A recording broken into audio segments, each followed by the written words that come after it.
Getting started on Math 320, Introductory Algebra. Okay, so first we want to go to www.lee.edu, and from there we are going to log in. Go into the logins, right next to Directory, Donate. We go to Logins. Underneath Logins, you'll see places like MyLC, Blackboard, Office, a bunch of different links. But the one we're interested in right now is Blackboard Learn. And we want to click on the button of Blackboard Login. We can click on that, and it'll bring up Blackboard Learn. Now we want to enter our username, and we want to enter our password. So, password. Then we log into Blackboard Learn. And what we do is we go into Math 320, 041A, and this is Summer 1. So we go in there. So right here we have my information. We have my email address. That's a really good way to reach me. We have my work phone number. That's not such a good way to reach me. Mainly because I can show you and email you or make a video on how to do a math problem or answer your question through email probably much easier and clearer than I can through a phone call. So again, email is the best way to reach me, generally speaking, and then I can either type something out that'll show you how to work a problem, or I can show you on a video how to work a problem or answer your question about how to access or manipulate or utilize something online by actually showing you a video of me doing it. So generally speaking, again, you can call me. I will answer your phone calls, but generally speaking, email is probably a better way to reach me. I do have office hours online. So on Monday and Wednesday from 7 to 9 a.m. and Tuesday and Thursday from 5 to 7 p.m. I will be in this link right here. So you can click on that link and join me, or you can even call in anonymously using this dial information right there, using this pin. And I'll be on Blackboard Learn, and you can see me on video. I can bring up a whiteboard and show you how to do certain problems, or if you just have questions, I can answer it there. But that's if you want to meet me at a certain time face-to-face. Now, you can do it by appointment, which is not a bad idea. So if you really need to reach me, we'll set up an appointment time. So you can contact me, and I'll respond, and we'll set up a certain time, and I'll be in there waiting for you. We probably give me some time to set up. I had one person who contacted me like 5 minutes before and wanted to set up a meeting, and I wasn't that fast to respond. So let's try to set it up at a reasonable time, like 24 hours in advance, or at least half a day in advance or something like that. And I'll probably be able to actually set up an appointment then. But if it's 5, 10, 15 minutes before, I'm probably not going to be able to meet you that quickly. It's probably better just to email me or phone call me, and then I'll answer whatever you have there. But if you do want to meet me at a certain time in a certain place, I'll be in this link. I'll be on Blackboard Learn on 7 to 9 a.m. on Monday, Wednesday, and from 5 to 7 p.m. on Tuesday and Thursday. Okay, so once you go in here, you have your syllabus in your calendar. It's very important that you read your entire syllabus, and you want to look at your calendar. The calendar is in the syllabus, but I have a separate handout just in case you want to be able to view it. Okay, so we do have course content. That's the most important one. This video right here will show you how to set up your Pearson account if you don't have one already set up, and this link right here will take you to it. Now, this video, really, I just want to show you how the course works and explain to you what it is you're going to be doing for the next 5 weeks. Okay, so after using this video to set things up, I also have this written down as well in some PDFs if you don't like videos for some reason. So we're going to click on this link, and this is already set up. So once you have Blackboard connected to MyLC when you log in, you should automatically be able to go into Pearson. So we have Math 320 right here, and you would go directly into your Math 320 course like this.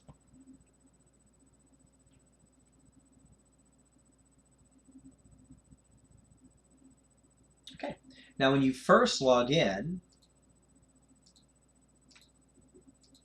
you are going to see this. This is a calendar. Now, it's normally set up for 2 weeks, but you can set it up for much longer periods of time. For instance, you can set it up for a month and see what's going to happen for the month. You can set it up for a week if you just want to have a weekly calendar up here. So you can have a day, weekly, monthly, however you want to do it. So if I do month, for instance, it'll show what's going to do for this month, and you can scroll through what is due throughout these time periods, right? And if you hold it over here, it'll actually show all these dots what's due. So you can click on it to bring you into the day, and it'll show you everything that's due that day. Or you can back up, go back to month, and it'll show you all this stuff. So the green are homeworks. No, the green are tests, and the blue over here, these are homework assignments. If you scroll down, it will also show you what is due on those days. June the 6th, this is what's due. June the 7th, June the 13th, June the 14th, 20th, so on and so forth. And these links will actually take you to those homework assignments. It'll also show you the time it's due. It'll show you your score in it. It'll show you how many of the questions you've answered correctly over here on the right. So that's a good source of information. Is just when you first log in, you'll have calendar, and hopefully you'll know what it is you need to do. Now, also we can go to assignments. You're going to be spending most of your time underneath assignments. Basically, just list them out. Now, the good thing is all the assignments are pretty much done are shown in the order in which you're going to do them. So the first assignment is a media assignment. It's optional. You don't have to take it if you don't want to. But if you do click on it, it'll bring up all these types of media. So you have a video over fractions. It'll have a textbook. You'll have interactive elements, which have these little purple arrows next to them, and you click on them. So if I click on that, it'll bring up a video. Now the good thing is the video actually has objectives. So you click on a certain objective if you want to work on it. So if I click on it, we begin. So we go back. If we go back to the objective, if you hover over the objectives, it'll actually say what it is. So for instance, objective number 1 is identify prime numbers. Objective number 2 is write numbers in prime factored form. Objective number 3, and it lists out what it is. So you don't actually have to watch this entire video, though it's probably not a bad idea. It's not a terribly long video. It's less than 20 minutes. It's 18 minutes and 34 seconds. You would probably want to watch the videos if you're feeling like you're behind in this regard. And then what you would do is you would take notes, and then use those notes whenever you're working on your homework. So this breaks it down. Also, you have the textbook. The textbook's pretty good. It has example problems. This is your online e-text. Have to wait a little bit for it to load up.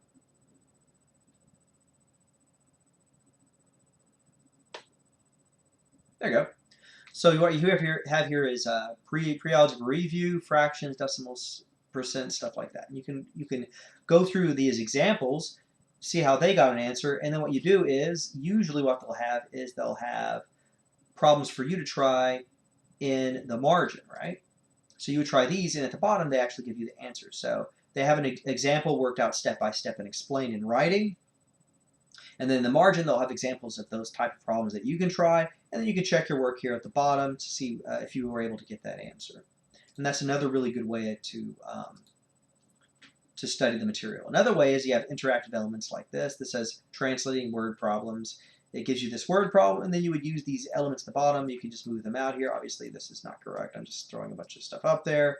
Reset it. And then if you get the answer, it would tell you whether you got the answer correct or not. Again, you can do as much of these media elements as you want, or as few as you want. You can just dive right into the homework if you want. My recommendation is, if you're struggling with the homework, it will take you less time if you go in and you actually study the media first and then try the homework. If you're spending hours and hours on a homework assignment that's only supposed to take you less than 20 minutes, you really probably don't know what you're doing well enough, and you spend less time and you understand it better if you went back and you reviewed the media assignments, and then after reviewing the media assignments and then taking notes, then actually doing the homework assignment. If you're fairly familiar with the material and you're just struggling a little bit with the homework, you can probably just dive right into the homework and then use something called student aids,